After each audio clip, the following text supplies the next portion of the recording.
जी अस्सलाम वालेकुम।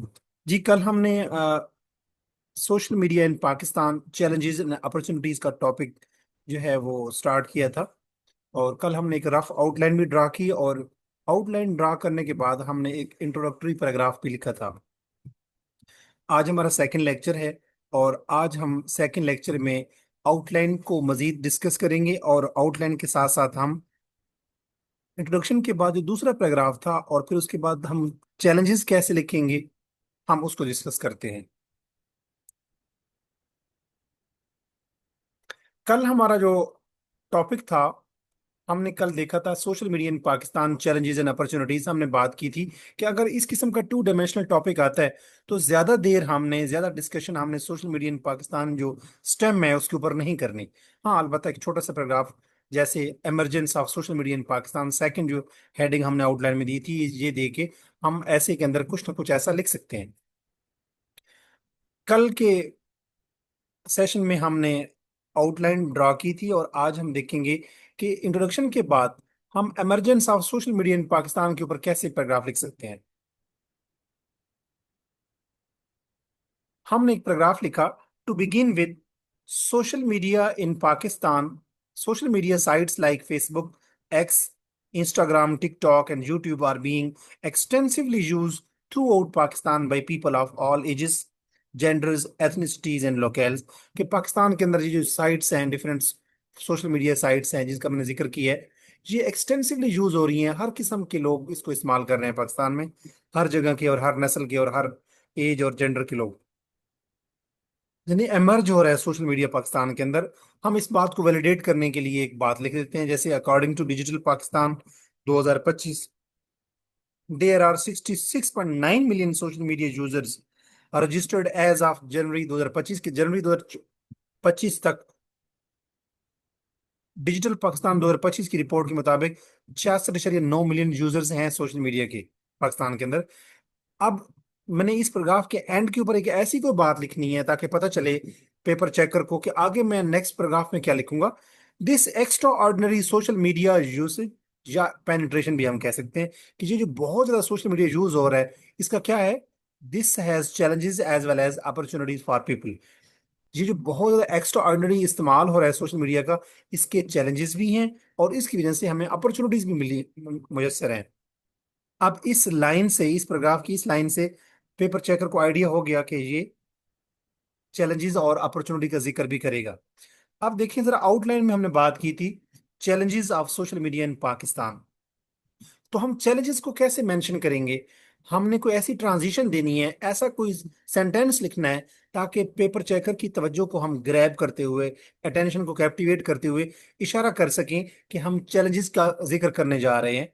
देखिएगा, थर्ड जो आउटलाइन है हमारी मेन, वो है challenges of social media in Pakistan, और इसके नीचे हम तीन चैलेंजेस का जिक्र करेंगे।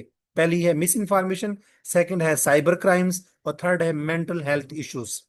हर बात को मैं सब्सटेंशिएट करूंगा किसी केस इन पॉइंट से, किसी केस स्टडी से, किसी रिपोर्ट से, किसी किताब के हवाले से, या किसी रिपोर्ट से। ठीक है, अब मैं चैलेंजेस का जिक्र कैसे करूंगा।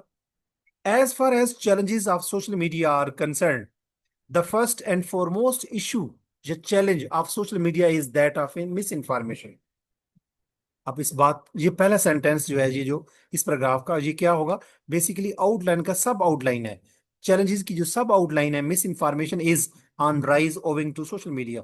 याद रखिए, कल भी मैंने लेक्चर में बताया था कि हम जब मेन आउटलाइन के बाद सब आउटलाइन लिखते हैं तो वो पूरे सेंटेंस की शक्ल में होगी, जैसे misinformation is on rise owing to social media, या बिकॉज ऑफ सोशल मीडिया। तो मिस इन्फॉर्मेशन सोशल मीडिया की वजह से बढ़ रही है, ये पूरा सेंटेंस है। और इसके नीचे हम case in point, blasphemy cases report, ये भी लिख सकते हैं, ना भी लिखें तो कोई इशू नहीं है। अगर लिख लेंगे तो हम अपने पेपर चेकर को फैसिलिटेट कर रहे हैं कि हम ये चीजें लिखेंगे। अब पहला हम चैलेंज लिखते हैं कि the first and foremost issue of social media is that of misinformation. People trapped by yellow journalism tend to spread fake news to create sensationalism. लोग जो हैं वो जेलो जर्नलिज्म का शिकार हैं, और जेलो जर्नलिज्म यही होता है कि झूठ की बुनियाद पे सनसी फैलाने के लिए, और अपनी रेटिंग बढ़ाने के लिए, और लोगों के अटेंशन को कैप्टिवेट करने के लिए लोग जो है वो झूठ मूठ की बुनियाद पे मिस इन्फॉर्मेशन और फेक न्यूज फैलाते रहते हैं। This tendency of spreading unverified and fake news on social, political and religious happenings give rise to extremism and sectarianism. अब ये जो लोग फेक न्यूज फैलाते हैं, इस वजह से क्या हो रहा है, ये समाजी, सियासी और मजहबी लिहाज से जो वाकयात होते हैं उनके हवाले से लोग फेक न्यूज और मिस इन्फॉर्मेशन फैलाते हैं। इससे एक्सट्रीमिज्म और सेक्टेरियनिज्म जन्म लेता है। अब ये हमने पहली जो ओपनिंग लाइन थी इस पैराग्राफ की, उसको हमने वजाहत कर दी। अब हम इसकी सब्सटेंशिएट करेंगे, इसको वैलिडेट करेंगे किसी बात से। As many as 23 cases of blasphemy based on fake news were reported between 2020 and 2024 as per the record of supreme court of Pakistan. के सुप्रीम कोर्ट ऑफ पाकिस्तान के मुताबिक 2020 से 2024 के दरमियान में तकरीबन 23 ब्लास्फेमी केसेस जो हैं, झूठ की बुनियाद पर जो रिकॉर्ड किए गए, रिपोर्ट किए गए, वो मतलब मंजर आम पे आए। अब ये बातें करने के बाद हम इस पैराग्राफ को क्लोज कर रहे हैं। हर पैराग्राफ की ओपनिंग लाइन वो बात होगी जो कि हम आउटलाइन में लिख चुके होंगे। आउटलाइन में हमने क्या लिखा था, जरा दोबारा देख लेते हैं कि misinformation is on rise owing to social media. ये हमारे पैराग्राफ की ओपनिंग लाइन बनेगी। हमारा ओपनिंग लाइन ये हो गई। इसको थोड़ा सा रद्द बदल के साथ लिख सकते हैं, लेकिन वही बात लिखनी चाहिए पैराग्राफ का स्टार्ट करने में। उसके बाद क्लोज कर रहे हैं, हैंस बस साबित हुआ miss information is the biggest challenge stemming from irresponsible use of social media. लिहाजा ये साबित हुआ कि मिस इन्फॉर्मेशन जो है वो बहुत बड़ा चैलेंज है, जो कि सोशल मीडिया के गैर मोहतात इस्तेमाल से जन्म ले रहा है। अब सेकंड जो पैराग्राफ है, वो हमने दोबारा दूसरा चैलेंज लिखना है। और दूसरा चैलेंज क्या था, social media is causing surge of cyber crimes. कि सोशल मीडिया से साइबर क्राइम्स में इजाफा हो रहा है। और उसके अंदर हम किताब का हवाला देंगे, जे बलोच की किताब का। और अब जरा देखेंगे सेकंड पैराग्राफ हम कैसे स्टार्ट करते हैं, अपार्ट फ्रॉम मिस इन्फॉर्मेशन। अब ये मैंने इसको ग्रीन इसलिए किया है आपको बताने के लिए कि इस पैराग्राफ को मैंने पिछले पैराग्राफ से जोड़ा है। पिछले पैराग्राफ में मिस इन्फॉर्मेशन का जिक्र था, तो मैं फिर इस पैराग्राफ को, अगर इस पैराग्राफ में मैं जिक्र करूंगा साइबर क्राइम्स का जो कि दूसरा चैलेंज है, लेकिन इस पैराग्राफ को मैंने जोड़ दिया है पिछले पैराग्राफ से, ताकि कनेक्टिविटी, कोहीरेंस और आपस में रब्त रहे, कनेक्टिविटी रहे पूरे ऐसे के दरमियान में। क्योंकि ऐसे जो है वो डिफरेंट पैराग्राफ का मजमुआ होता है, और डिफरेंट पैराग्राफ जो होते हैं वो आपस में जुड़े हुए होने चाहिए।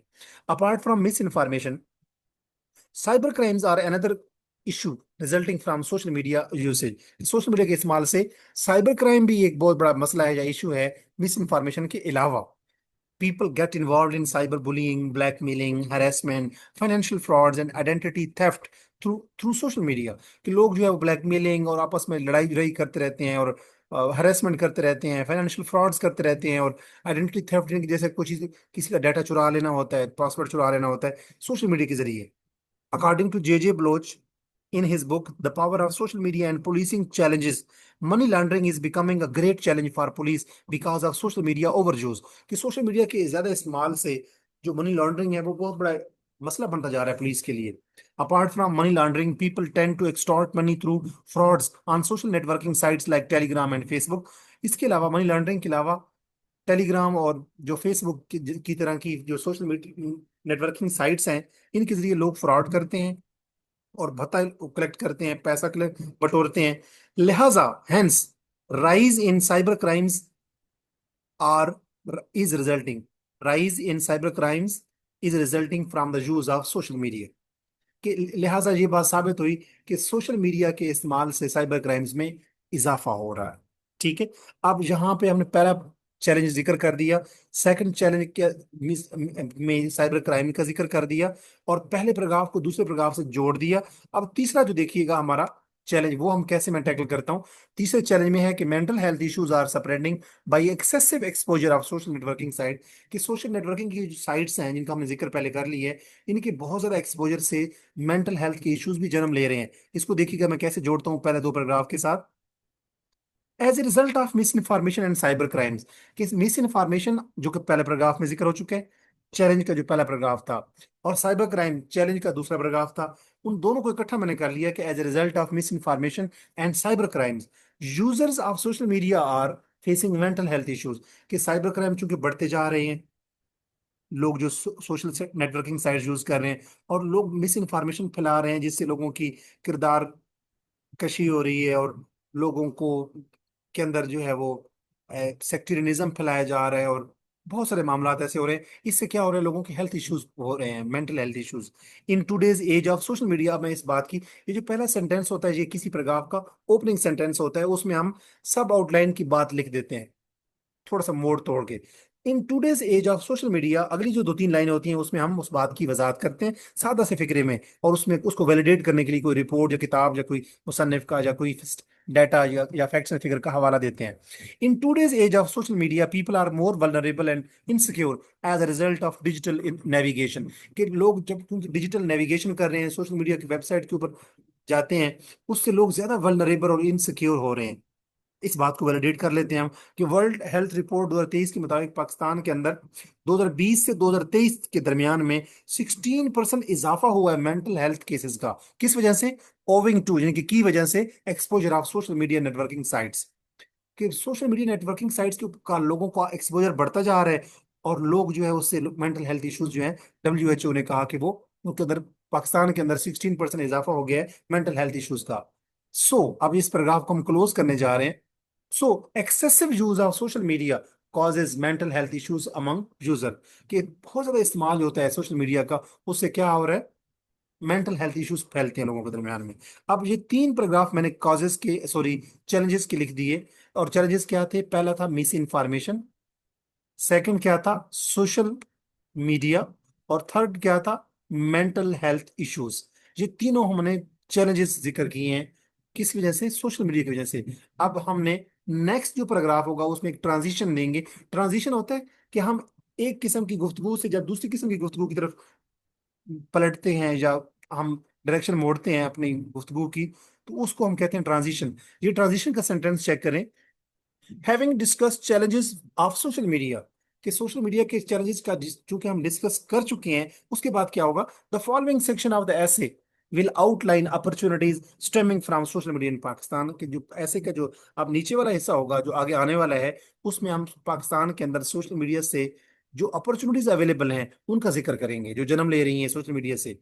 अब ये जो सेंटेंस है, इसको पढ़ने के बाद एग्जामिनर को पता चल जाएगा कि इसका मतलब ये है कि पहले हैविंग डिस्कस चैलेंजेस, कि चैलेंजेस का जिक्र पहले हो चुका है। अब नेक्स्ट जो सेक्शन होगा ऐसे का, उसमें क्या जिक्र होगा? अपॉर्चुनिटीज का जिक्र होगा। इससे ये होता है, ऐसे सेंटेंसेस से आप अपने एग्जामिनर को बताते हैं कि मैं क्या डिस्कस कर चुका हूं अब तक, और आगे क्या जिक्र करूंगा। यानी आप अपने एग्जामिनर को अपने साथ जुड़े रखते हैं कि आपका जो ऐसे है वो रेलेवेंट है, कोहेरेंट है, कनेक्टेड है, वेल कनेक्टेड है, और इसके अंदर कोई भी पार्ट हमने चैलेंजेस या अपॉर्चुनिटीज मिस नहीं किए। ठीक है? तो होपफुली आपको यहां तक समझ आ गई होगी। हम नेक्स्ट लेक्चर में मैं आपको बताऊंगा कि हमने अपॉर्चुनिटीज के जो पैराग्राफ लिखेंगे उनको हम कैसे जिक्र करेंगे। एक बात जो आपको एंड पे मैं फिर बताता चलूं, कि चाहे कोई कॉज का पैराग्राफ होगा, या इफेक्ट का होगा, या सोल्यूशन का होगा, या चैलेंजेस का होगा, या अपॉर्चुनिटीज का होगा, या कोई ओपनिंग पैराग्राफ होगा, या हम कंक्लूजन लिखेंगे, हर पैराग्राफ का जो पहला सेंटेंस होता है उसको हम ओपनिंग सेंटेंस कहते हैं, वो इंतहाई सिंपल होना चाहिए। और इसी तरह हर पैराग्राफ का जो आखिरी सेंटेंस होता है उसमें हम उस पैराग्राफ को कंक्लूड कर रहे होते हैं, वो भी इंतहाई सिंपल होना चाहिए, और उसमें पता चलना चाहिए कि हमने किस बात को वाजे किया, किस बात को एक्सप्लेन किया, किस बात को एलेबोरेट किया, किस बात को हमने एग्जामिन किया, या किस बात का हमने नतीजा अख्ज किया या इन्फर किया। होपफुली आपको समझ आ गई होगी। अगर आप ये चाहते हैं कि जो कुछ मैंने इन पैराग्राफ में जैसे चैलेंजेस का जिक्र किया है, इस पूरी आउटलाइन को मैं आप लोगों को PDF की शक्ल में आपके साथ शेयर करूं, आप कमेंट कीजिएगा, ताकि मैं आपको इस PDF की शक्ल में इस इन कॉजेज के पैराग्राफ को और ये जो आउटलाइन है इसको PDF की शक्ल में आपके साथ शेयर कर सकूं। I would wait for your feedback. अस्सलाम वालेकुम।